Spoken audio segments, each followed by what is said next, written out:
Bonjour tout le monde, bienvenue sur cette vidéo. C'est une vidéo un peu spéciale où en fait je vais parler de choses sans prétendre tout savoir sur tout, comme une espèce d'interprétation. Voilà. Dans notre vie, on rencontre tout un tas de personnalités sur lesquelles on vient mettre une étiquette. Et je me fais pas l'avocat du diable parce que par exemple, le pervers narcissique, alors je sais pas si on peut mettre une échelle ou quoi, peut-être qu'il est tout en haut de cette échelle. Il y a le pervers narcissique, il y a les dépendants affectifs, il y a tout un tas d'autres, et peut-être les psychopathes. Vous voyez, toutes ces pathologies, entre guillemets. Alors il y a peut-être aussi, je me trompe peut-être, hein, il y a peut-être le criminel, plein de choses comme ça. Vous voyez, tous les gens ils ont des problèmes, quoi. Ces gens-là, des fois on dit, cette personne est déséquilibrée. Ben, je crois que c'est ça le mot, en fait. Je suis pas en train de faire celui qui sait tout, surtout, et celui qui observe. Et je vois bien que, un exemple, hein, chez un pervers narcissique, tous ces côtés qu'il a, au final, c'est un profond déséquilibre. C'est de ne pas être en relation avec sa propre nature. C'est d'aller contre sa nature. C'est d'aller presque, je vais dire, contre la conscience, contre l'âme, contre l'esprit de la vie, je ne sais quoi, qui est en nous. Et je ne dis pas que genre, moi, je suis un mec parfait, tati, tata. Je me rends bien compte que dans ce monde, le déséquilibre ou l'équilibre, c'est vraiment important. Et vous voyez, je voulais faire des vidéos sur l'univers et avec les droits d'auteur, je galère un peu et c'est marrant parce que c'était la même chose que à la fin, ça parlait d'équilibre, de déséquilibre ou d'équilibre. Et ça me fait penser à ce que dit, je crois que c'est Thoth, qui dit ce qui est en haut est comme ce qui est en bas. Et dans un sens comme un reflet d'en haut, d'en bas, de l'infiniment grand, de l'infiniment petit, et peut-être dans chaque chose qui est. Et du coup, toutes ces soi-disant profils psychologiques ou pathologies ou je ne sais pas comment on appelle, ça me fait penser à un déséquilibre. Et plus les gens sont déséquilibrés, par exemple, quelqu'un est totalement coupé de sa vraie nature, je ne sais pas comment expliquer, mais imaginez que il a comme des failles en lui, comme des brèches qui s'ouvrent. Ces brèches-là, comme si qu'elles deviennent des formes pensées ou des je ne sais quoi, qui vont s'auto-nourrir, qui vont être quelque chose. Comme si qu'elles vivent automatiquement en lui. Et je peux même parler de moi, si vous voulez dire. Par exemple, si je fais ça, c'est des choses qui vont s'ouvrir en moi. Alors je vais nourrir ça. Alors il va y avoir des trucs automatiques qui vont avoir besoin de cette même énergie. Comme par les lois de résonance qu'on entend. Comme par toutes ces choses. Et c'est incroyable parce que je trouve que ce que je dis a vraiment du sens. Parce que je vois des gens qui sont gentils et qui ont évolué dans leur vie, enfin évolué entre guillemets, qui au final ont évolué dans le déséquilibre. Et des fois les revoir, je vois qu'ils sont totalement coupés d'eux-mêmes, pour certains un peu plus, certains un peu moins. Et ce n'est que mon interprétation évidemment, mais je vois bien des gens en fait, des gens qui je trouve dangereux, je trouve déséquilibrés. Voilà. À la fin on peut rien dire, on peut rien leur dire, il n'y a pas de dialogue possible. Je vois même pas d'issue. Et d'un côté ça me fait de la peine.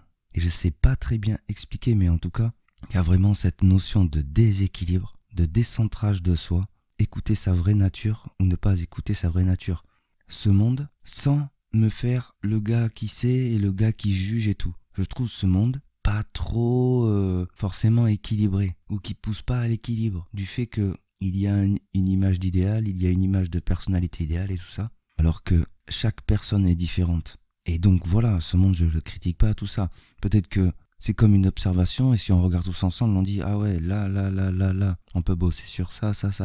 Il y a ça à améliorer. C'est grâce aux erreurs, aux échecs et toutes ces choses que on peut ah, là j'ai fait une erreur, je m'en rends compte maintenant. Alors, je vais dépasser l'erreur et je vais évoluer. Mais si j'ai pas fait l'erreur, peut-être que je peux pas évoluer. Et c'est là où je reviens sur la notion de ce monde qui au final va nous pousser des fois à aller dans l'erreur. Mais sans rabaisser ce monde ou quoi, je suis pas la voix de la sagesse. C'est qu'une observation, peut-être j'ai tout faux. Donc ce monde peut-être va pousser vers quelque chose qui n'est pas forcément notre vraie nature, puisque dans ce monde, tout ce qui est spiritualité et tout ça, c'est pas trop au goût du jour, ou alors ça va dans tous les sens. Mais c'est vrai que c'est un peu... Aujourd'hui ça se développe, mais ça a toujours été un peu un sujet un peu tabou ou mis de côté. Et du coup, le fait qu'on soit simplement coupé de notre vraie nature, qu'on ne prenne pas le temps de s'écouter ou je sais pas dire toutes les choses là, de se connaître, voilà, de se connaître soi-même, de cette partie de l'esprit qui pense, toute cette partie là qui est invisible, qui vient s'incarner dans le corps et pour laquelle, si je peux dire, on ne la laisse pas s'exprimer. Du coup, forcément, et ça rejoint plein de choses d'ailleurs par rapport à l'hypnose, hein, dans l'inconscient, comme quelque chose de... comme un barrage, vous voyez. Il y a un barrage d'énergie lorsqu'on refuse la vraie nature. Et là, l'énergie, elle vient s'accumuler, vous voyez. Et des fois, elle part sur des petits côtés et tout, il y a des fuites d'énergie, machin. Mais c'est pas bon. Il y a un barrage d'énergie, l'énergie est arrêtée, l'énergie est contenue. Peut-être qu'elle part, qu'elle est déformée dans d'autres sens ou quoi. Le jour où ça explose, c'est un vrai chaos, quoi. Et du coup, cette partie invisible en nous, si on ne vient pas équilibrer avec cette partie visible ici, le corps, forcément, on développe des déséquilibres. Et du coup, je trouve que l'histoire du pervers narcissique et de tous ces profils de déséquilibrés psychologiquement, vous voyez, correspondent bien à cette image.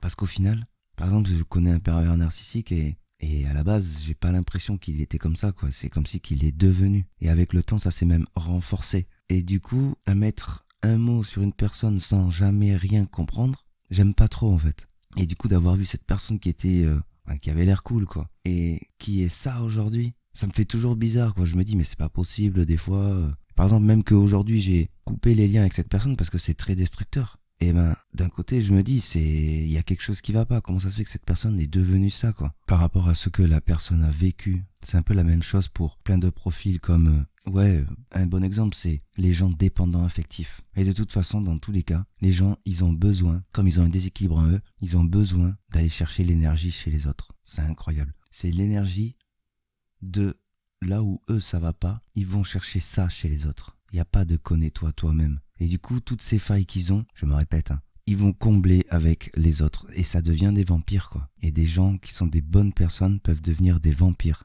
Et du coup, je pense de mon seul point de vue qu'on doit vraiment s'écouter soi-même, quoi. C'est se connaître soi-même. Se connaître soi-même. Il y a plein de choses que on va pas essayer. Je vais prendre un exemple. C'est un exemple bête, mais le yoga. Alors voilà, bon, peu importe. Le yoga, je sais pas pourquoi ce mot a toujours plus ou moins appelé dans ma vie. Et j'en faisais pas. Alors même que j'ai fait par exemple du judo, du kung-fu, et des trucs comme ça. Et ça, c'était très positif, hein, d'ailleurs. Et ben quand j'ai fait du yoga, je sais pas comment l'expliquer, mais ça a vraiment fait du bien. Et ça m'a aidé, comme si que... Alors je sais pas si c'est l'explication du yoga, mais comme si que j'étire les nadis, que l'énergie passe mieux, et que j'arrive mieux à faire connais-toi toi-même. Donc peut-être que j'ai dit n'importe quoi, et que j'ai tout faux. En tout cas, ce qui est sûr, c'est que c'est pas que le yoga. C'est également... je m'analyse tout le temps. Je suis tout le temps en train de m'analyser et de voir s'il y a quelque chose qui va pas. Je vais travailler sur ce truc qui va pas ou je vais au moins l'avoir dans l'esprit. Je vais essayer toujours de comprendre les choses. Et sans forcément juger, mais il y a une forme de jugement quand même. Ou une interprétation, voilà, je vais interpréter des choses. Et des fois même, je vais dire, bon, ok, j'ai ça. Je vais essayer de voir si ça, c'est chez les autres. Tac, tac, tac, tac. En fait, c'est une espèce de... comme apprendre l'évolution, quoi. Regardez chez les autres, regardez moi, regardez machin et tout, mais on est tous différents, alors si, alors ça. Et lui, il pense comme ça, et elle pense comme ça, et ti, et tatata. Et à la fin, au bout d'un moment, c'est comme si j'arrive parfois à trouver la bonne solution qui ne marche peut-être que pour moi, et je me connais mieux. Et alors, des choses, je les rééquilibre peut-être. Après, je vais parler d'une chose. On entend souvent parler des vies antérieures, tout ça. Et je ne sais pas, c'est pour ça que je voulais parler de l'univers et plein de choses. Bon, je voulais parler du temps, de plein de choses. Je ne sais pas si on vient, on se réincarne, si quand, entre deux incarnations, on s'en va, on revient, ou comment ça se passe. Mais on dirait des fois aussi que, j'ai déjà vu ça dans des séances d'hypnose, où des gens, ils voient des choses dans leur vie antérieure, ils s'en débarrassent. Mais des fois, ils voient des choses à couper le souffle, quoi. Et après, ça va mieux dans leur vie. Comme si que leur déséquilibre ne vient pas forcément de cette vie, mais d'une autre vie. Et là, par contre, ça prend une autre dimension, parce qu'on se dit, waouh, mais attends, mais comment je peux l'avenir rééquilibrer des choses dans cette vie, alors que ces choses-là sont des poids, des fardeaux, des déséquilibres qui viennent d'une autre vie. Imaginez que vous avez un déséquilibre d'une autre vie qui vient résonner dans cette vie. Toute cette vie, vous allez essayer de trouver la source du truc, mais si ça vient vraiment d'une vie antérieure, comment on fait, quoi? Parce que même, je dis ça, par exemple, j'ai fait des hypnoses vie antérieure. Et je peux pas dire, vous écoutez ça et ça y est, quoi. Non, je peux pas dire ça. Il y en a, ça va marcher, il y en a d'autres, ça va pas marcher. C'est pour ça que j'essaye d'introduire des trucs comme le didgeridoo, des choses, en fait, vraiment que notre petit mental qui est là, qu'on a tout appris depuis qu'on est né, de venir le court-circuiter, que lui, vraiment, il lâche, qu'on a accès à plus grand. Mais je dis pas que ça marche pour tout le monde. Comme si que on est tellement coupé de notre vraie nature que pour se connaître soi-même, c'est quand même sacrément compliqué, quoi. Après, il y a plein d'autres notions comme les histoires d'esprit, de toutes ces choses invisibles. J'ai vraiment l'impression que, par exemple, une personne qui est morte à un endroit, qui a développé un amour pour un objet, peut-être un meuble, peut-être une table, peut-être une bague, vous voyez, on va prendre des objets d'ailleurs qui peuvent se transmettre plus facilement, des bagues, des bijoux, tout ça. Eh ben, si par exemple, nous, on prend cette bague, peut-être que cette personne, je sais pas comment expliquer, comme si qu'elle va pas nous maudire, mais vous voyez, que ça va l'énerver, même si elle est morte. Et par exemple aussi, je vais prendre des exemples comme ça pour essayer d'expliquer une notion d'invisible. Imaginez un père, il perd son fils, et il s'était juré, comme si qu'il a fait ça avec l'énergie, vous voyez, de la pensée ou l'énergie. Il s'était juré de voir son fils grandir. Du coup, il n'a pas vu son fils grandir. Imaginez que une partie de lui reste pour voir son enfant qui finit de grandir. Ce qui me dérange dans tout ça, c'est le côté comment il va rester là, à regarder. Est-ce qu'il va prendre de l'énergie? Est-ce qu'il va pas en prendre? Toutes ces notions-là. C'est comme la dame blanche. Les gens qui ont vu des dames blanches, alors souvent on nous dit elles sont mortes d'un coup. Donc c'est comme si elles sont mortes d'un coup. Au final, elles savent pas qu'elles sont mortes. Vous voyez? Et souvent, c'est des frayeurs quoi, que les gens ont vécu. Et souvent, ça a été pris en stop, où il y a des choses bizarres, où on voit la personne passer. Et la personne est morte, mais elle ne sait pas qu'elle est morte, on dirait.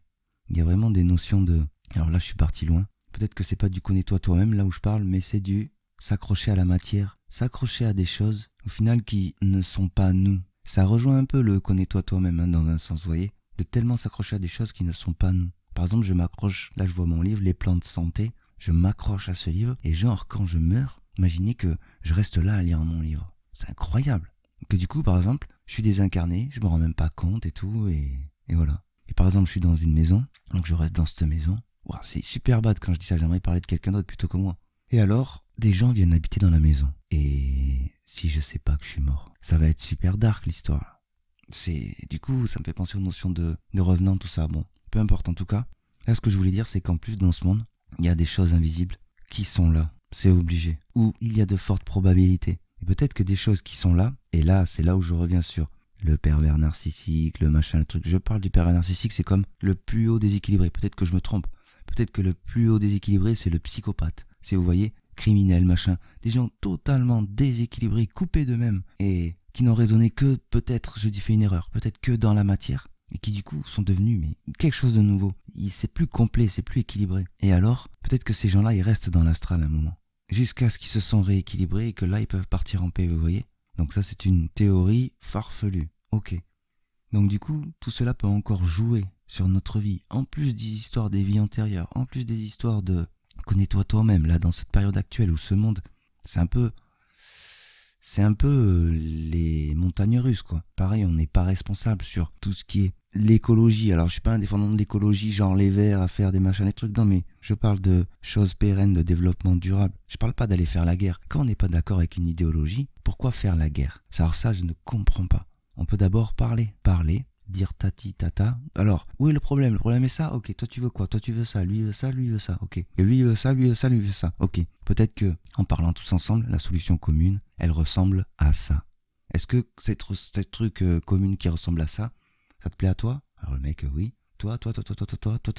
Bon, s'il y en a un qui est pas trop d'accord, il dit oui, mais machin, naninana, mais dans l'ensemble ça va? Bon, dans l'ensemble ça va. Bon, alors, on adopte ça. Là où tout le monde a dit son mot et là où tout le monde pense que c'est quelque chose de durable. Et on peut encore faire des erreurs et encore reparler, vous voyez. Voilà. Et pourquoi faire la guerre? Quand on dit oui, mais... par exemple, prends un exemple, les végétariens, les carnivores, enfin quand ceux qui mangent de la viande, moi je mange très peu de viande, voire jamais. Et je fais pas la guerre à ceux qui mangent de la viande. Par contre, après j'ai une notion de cadavre. Alors, j'espère que je vais pas vous dégoûter. D'une notion de cadavre, manger des cadavres, alors c'est bizarre. Par contre, des fois, si avec des amis j'ai envie de passer un bon moment, et je sais que eux ils aiment manger la viande, je vais prendre un bon morceau de viande. Et là, moi j'ai envie. Si je le fais, c'est que moi j'ai envie. Prends un bon morceau de viande. Vas-y, on se le fait et tout. Un bon morceau, une grillade ou un machin ou un truc, un bon vin. Parce que j'ai envie. J'amène tout ça, on se fait un bon repas. Et je sais pas, il y a une super énergie agréable, même s'il y a mangé un cadavre, bon. Donc il y a toujours les légumes et tout. Il y a cette super énergie agréable qui est là. Et des fois, je mange même plus de viande qu'eux. Et ils comprennent pas. Parce que, je sais pas comment expliquer, il y a un bien-être. Après, on va pas parler de la viande qui peut-être le fait de le manger, il y a les vibrations et tout. On parle pas de ça. On reste dans les choses simples, les choses agréables. Voilà. Ça m'arrive de manger de la viande. Très très rarement, mais quand je le fais, je prends vraiment du plaisir. parce que il y a tout le côté ami, convivial, tout ça. Bon, mais je n'irai pas faire la guerre à ceux qui mangent de la viande. Je n'irai pas faire la guerre à ceux qui mangent végétalien. Par exemple, moi je mange des œufs. Et j'aime pas aussi qu'on dit, lui il est végétarien, lui il est végétalien, lui il est carnivore, je ne sais pas quoi. Pourquoi mettre un mot de dire il est ça? Moi je ne suis ni végétarien, ni végétalien, ni carnivore, ou je sais pas quoi. Je suis. Je mange des fois ça, des fois ça, des fois ça, plus végétarien. Et ça peut m'arriver à un moment d'être un peu végétalien, à un moment de manger un bout de viande. Et de, au final, jamais être pareil, quoi. Vous voyez? Juste vivre le moment présent, je sais pas comment expliquer. Tant qu'on peut, dans ce monde, c'est assez compliqué, mais vous voyez un peu ce que je veux dégager. Voilà. Bon, j'arrête de parler, et c'est vraiment la notion de connais-toi toi-même. Toutes ces choses-là, ça paraît vraiment important pour ne pas être déséquilibré. Et vous voyez, dans le sens que je dis déséquilibré, c'est presque comme si que je défendais le déséquilibré. C'est pas que je le défends, mais non, je ne le défends pas. Et c'est pour montrer que le fait de pas aller vers soi, de pas aller vers l'équilibre, on va vers le déséquilibre. Voilà, c'est une phrase de gosse presque. Et je le comprends tellement plus grand aujourd'hui. Ouais. Il y a des gens que, peut-être que c'est votre cas, je ne sais pas, mais j'ai trouvé la force dans la solitude. Et parce que je cherchais peut-être des choses en moi, tout ça. J'ai fait des choses, des fois je suis allé tout seul faire des choses simples, comme pour me chercher moi-même. Je ne sais pas expliquer, je ne sais pas dire oui j'ai fait ça et ça, exactement. Je ne sais pas, j'ai expérimenté. Et j'ai trouvé une force dans la solitude. Et à partir de ce moment, je vois des gens, tout ça, machin, ok, pas de souci. J'ai des interactions sociales, tout va bien. À partir de ce moment, depuis ce moment, quand je me retrouvais seul, et j'étais peut-être, c'est sur le moment. Sur le moment, je suis bien. C'est presque un idéal. Il y a des moments où j'ai besoin d'être seul, et c'est un idéal. Et je suis pas mal dans la solitude. Après, si c'est une solitude forcée, je veux dire, je reste pas seul, j'ai des interactions, tout ça. Mais dans les moments de solitude, je me sens bien. Peut-être que ça ne correspond qu'à moi. Et donc je dis ça parce que à côté de ça, je vois des gens qui ne peuvent pas rester seuls. C'est-à-dire que la solitude, c'est directement dans leur tête. Je sais pas comment expliquer, je sais pas mettre quel mot, mais la dépression, le mal-être, vous voyez, toutes ces notions de pas bien. Là, ça va pas. Je suis tout seul, ça va pas. Je suis toute seule, ça va pas. Et rien que méditer, quand je dis par exemple, on reste tout seul, on va méditer. Enfin, c'est pas ça, mais vous voyez ce que je veux dire? Il y a des gens, quand ils sont tout seuls, peut-être qu'il y en a qui écoutent là que c'est leur cas. Quand ils sont tout seuls, ça va pas, quoi. C'est la fin du monde. Je sais pas comment expliquer. Je parle pas des histoires de couple ou quoi. Je parle vraiment d'avoir un moment seul. Par exemple, je vais dans les bois, je suis tout seul. C'est que des exemples pourris là, hein, mais bon. Le fait d'être seul avec soi-même et de, je sais pas, je peux pas expliquer ces choses. D'aller chercher en soi des choses, d'aller comme observer, s'observer. Mais je sais pas quel mot mettre. Peut-être que j'arrive pas bien à vous faire comprendre ce que je veux dire, mais oui, j'ai remarqué que des gens, ils peuvent pas être seuls. Ils ont obligatoirement besoin des autres, directement. C'est inenvisageable d'être seul. Bon, encore je vais parler d'une chose et je vais pas trop insister, ça va être la fin de la vidéo, mais le fait de ces gens-là qui ne peuvent pas vivre seuls. Si quand ils sont tout le temps avec d'autres, tout ça, tout va bien, tout est dans l'équilibre, peut-être que c'est bien. Voilà. Si c'est pas de la dépendance, vous voyez, je pense que c'est bien. Et quand même, je peux pas m'empêcher de penser qu'on a besoin de moments seuls. Et j'ai peut-être tout faux. Bon, peut-être que quelqu'un comme moi a besoin de, j'ai une bêtise, 75% de moments seuls. Une autre personne aura besoin de 50% de moments seuls. Une autre personne aura besoin de 30% de moments seuls. Je n'en sais rien. En tout cas, je pense que de mon seul point de vue, de ma seule expérience, de ma seule réflexion, on doit vraiment se connaître pour être en équilibre. Et plus on est déséquilibré, et plus on devient tous ces profils-là qu'on décrit. Et je n'ai pas parlé de l'alimentation qui, je pense, peut provoquer déjà des débuts de déséquilibre, mais ça, c'est autre chose. C'est comme si on mange plein de petits trucs avec... Alors, je ne suis pas en train de faire une idéologie ou un machin. Avec des produits, là, du commerce, je sais plus comment ça s'appelle. Des colorants. Des choses, en fait, qui ne sont pas tout à fait naturelles et qui, parfois, sont des perturbateurs endocriniens. Toutes ces choses-là aussi, et vont peut-être faire que...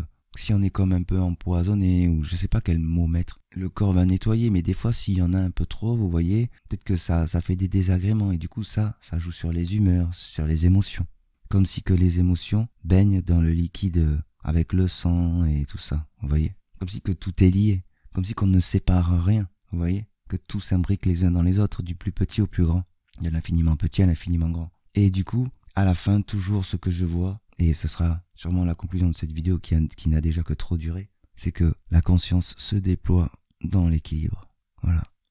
Connais-toi, toi-même. Voilà. C'était les paroles d'un fou en direct quelque part. En tout cas, prenez soin de vous. Je dis pas que j'ai la science infuse, mais voilà, comme ça c'est dit. Peut-être que des gens ça leur plaira, peut-être que d'autres ça leur plaira pas. Bon, mais quand même dans l'ensemble, prenez soin de vous. Je vous souhaite alors le meilleur. Je vous dis peut-être à bientôt.